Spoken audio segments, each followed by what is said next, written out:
अस्सलाम वालेकुम। आज के इस जायजे में की बताई गई 10 ज़ुल्हिज्जा की मखसूस इबादात और रूहानी वज़ाइफ को डिकोड करने वाले हैं। ये कोई आम दिन नहीं है, बल्कि इसके साथ अकीदत और मखसूस वज़ाइफ का एक बहुत ही गहरा और हैरत अंगीज़ ताल्लुक जुड़ा हुआ है। तो चलें, बगैर किसी ताख़ीर के सीधा अपने मौजू की गहराई में चलते हैं। आज की इस गुफ्तगू को हम चंद अहम हिस्सों में तकसीम करेंगे। पहला, 10 ज़ुल्हिज्जा की बरक़ात। दूसरा, ज़िंदगी की मुश्किलात का हल। तीसरा, वजीफ़े के मराहिल। चौथा, नमाज हाजत। और पांचवां हिस्सा कुछ मखसूस रूहानी इलाज पर मबनी होगा। तो चलें पहले हिस्से से शुरुआत करते हैं। 10 ज़ुल्हिज्जा की बरक़ात यानी रहमत इलाही का दिन। अब देखें, ये बात कितनी दिलचस्प है कि एक तरफ तो हज का अजीमुशान आलमी इज्तिमा हो रहा होता है, जहाँ लाखों मुसलमान मक्का में जमा होते हैं, लेकिन उन लोगों का क्या जो वहाँ नहीं जा सके। बताते हैं कि उनके लिए भी ये दिन किसी बहुत बड़ी मकामी नेमत से कम नहीं है। उनके मुताबिक जो लोग अपने घरों में हैं, उन पर भी रहमत इलाही के दरवाजे बिल्कुल इसी तरह खुले हैं। यानी रूहानी फैज़ किसी एक मखसूस जगह तक महदूद नहीं रहता, बल्कि एक ऐसा वसी मौका है जो हर किसी के लिए दस्तयाब है। और यहीं से हम दूसरे हिस्से की तरफ आते हैं, जिंदगी की मुश्किलात का हल और आजमाइशों से निजात की तलाश। यहाँ सोर्स में बहुत ही मखसूस किस्म के रोजमर्रा मसाइल की निशानदेही की गई है। अगर कोई शख्स जिंदगी की किसी कठिन मुश्किल में फंसा हुआ है तो उस दिन की खास इबादत से मदद ली जा सकती है। चाहे वो शादी में आने वाली रुकावटें हों, बेऔलादी का दुख हो, बेरोजगारी की परेशानी हो, बैरून मुल्क हिजरत के मसाइल हों, या फिर अपना ज़ाती घर बनाने का ख्वाब। और हाँ, एक और बहुत अहम चीज़ जिस पर खास जोर दिया गया है वो है तकदीर से मायूसी या खोई हुई खुद एतमादी। ये वो अंदरूनी उलझनें हैं जो वाकई इंसान को अंदर से खोखला कर देती हैं। तो अब ये सवाल पैदा होता है कि जब ये दिन इतना बाबरकत है और मसाइल भी उतने ही संगीन हैं, तो आखिर इस सुकून और निजात को पाने के लिए अमली तौर पर क्या करना होगा?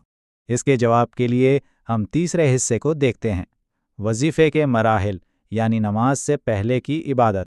सोर्स के मुताबिक इस वजीफे का असल वक्त ज़ोहर की नमाज के फ़ौरन बाद शुरू होता है। और यहाँ जो बात सबसे ज़्यादा अहम है ना, वो है दुरुस्त गिनती। ये एक 3 कदमों का अमल है। सबसे पहले दुरूद पाक बिल्कुल 14 मरतबा पढ़ना है। उसके फ़ौरन बाद 27 मरतबा सूरतुल क़द्र की तिलावत करनी है। और फिर इस साइकिल को मुकम्मल करने के लिए आखिर में दोबारा 14 मरतबा दुरूद पाक पढ़ना है। यानी आदात का ये जो ख़ास तसलसल है, ये कोई इत्तेफाक नहीं है। बताई गई तफसीलात से ज़ाहिर होता है कि मतलूबा रूहानी असर के लिए इस तरतीब की सख्ती से पाबंदी करना इंतहाई ज़रूरी है। चौथा हिस्सा, नमाज हाजत की अदायगी।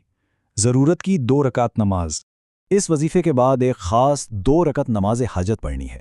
अब आम नमाजों से हटकर इस नमाज में सूरतों का इंतखाब पहले से बिल्कुल तयशुदा है। होता यह है कि पहली रकत में सूरतुल हम्द के बाद सिर्फ 1 मरतबा सूरतुल क़द्र पढ़ी जाती है, और फिर दूसरी रकत में सूरतुल हम्द के बाद सूरतुल कौसर की तिलावत की जाती है। ये एक इंतहाई मुनज़्ज़म तरीका है जो हमें बताता है कि किसी ख़ास मकसद के लिए मखसूस कुरानी आयात का किस कदर गहरा असर हो सकता है। लेकिन इस सारी इबादत का असल रूहानी और जज्बाती उरूज तो इसके बाद आता है। सोर्स में बहुत सख्ती से इस बात पर जोर दिया गया है कि नमाज के फ़ौरन बाद कुरान मजीद को बाकायदा सीने से लगा लें, आंखें 10 से 15 मिनट तक बंद रखें और बिल्कुल बच्चों की तरह रोते हुए अल्लाह के हुजूर अपनी अर्जी पेश करें। ज़रा सोचिए, ये बच्चों की तरह रोने का हवाला इंसान की मुकम्मल बेबसी और सुपुर्दगी की हालत को जाहिर करता है। एक सच्चे रूहानी ताल्लुक़ के लिए खालिस जज्बात और इस गहरे एहसास का होना वाकई बेहद नागुज़ीर है। अब हम आते हैं अपने आखिरी हिस्से की तरफ, मखसूस रूहानी इलाज यानी मखसूस मसाइल के लिए हदफ बनाए गए टूल्स। इस मुनज़्ज़म इबादत के साथ साथ अपने ज़िंदगी के मुख्तलिफ मसाइल के लिए कुछ इंतहाई मखसूस रूहानी अशिया का जिक्र भी किया है।